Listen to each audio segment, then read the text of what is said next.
A história de John Nelson Hyde começa longe das multidões, longe dos holofotes e longe da ideia comum de grandes evangelistas. Ele não era um pregador popular, não era um homem de palco, não tinha voz de trovão nem gestos dramáticos. Era silencioso. Era estranho. Era intenso.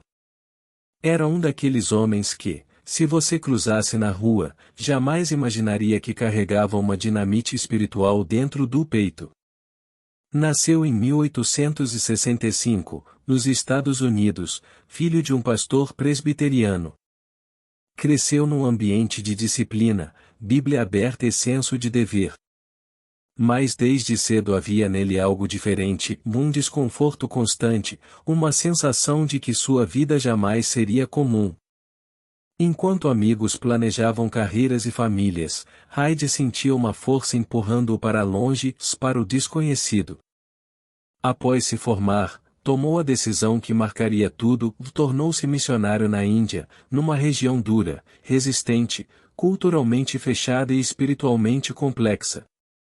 Chegou ao Punjab no fim do século XIX, cercado de pobreza, idolatria, tensões religiosas e quase nenhum avanço missionário.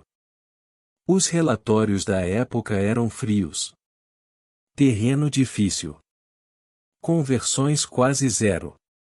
Hyde olhou para aquela realidade e entendeu algo que ninguém via.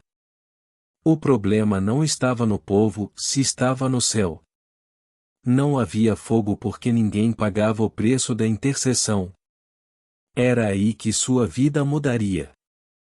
Os primeiros meses foram brutais.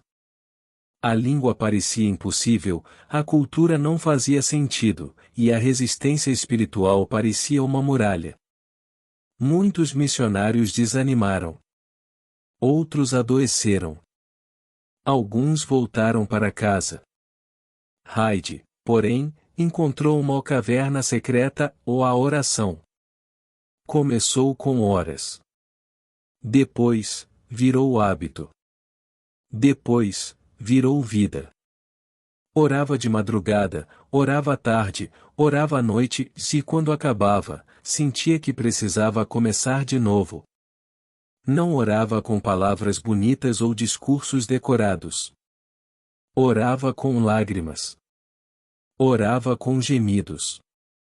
Orava com o corpo inteiro, como se estivesse carregando o peso de uma nação no peito.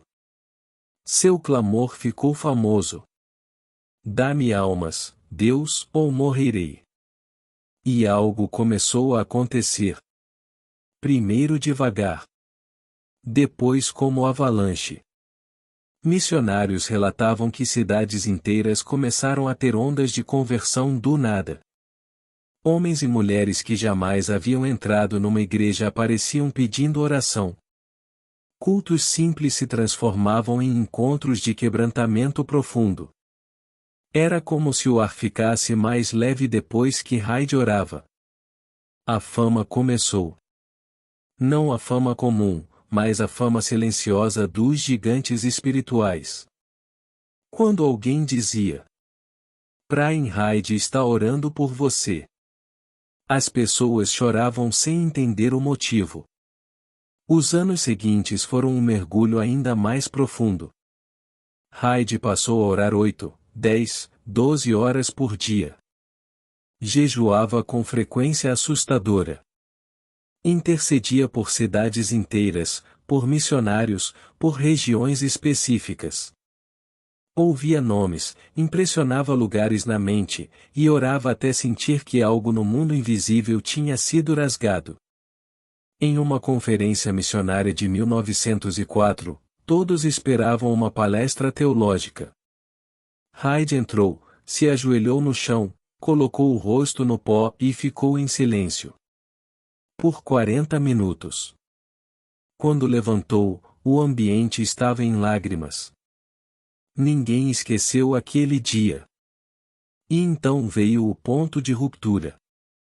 Seus últimos anos foram marcados por um desgaste físico extremo. Hyde não tinha equilíbrio. Não sabia descansar. Ele literalmente dava o corpo pelo espírito. Quando finalmente retornou aos Estados Unidos para tratar da saúde, os médicos ficaram confusos. Seu coração estava inclinado para o lado direito do peito, uma condição raríssima, impossível de explicar apenas biologicamente. Muitos dizem que foi resultado de décadas de oração intensa, pressão emocional extrema e jejuns prolongados. Morreu em 1912, aos 46 anos. Jovem demais. Exaurido demais. Consumido demais. Mas deixou um impacto que continua reverberando mais de um século depois. Na Índia, muitos o chamavam de o homem que dobrava o céu.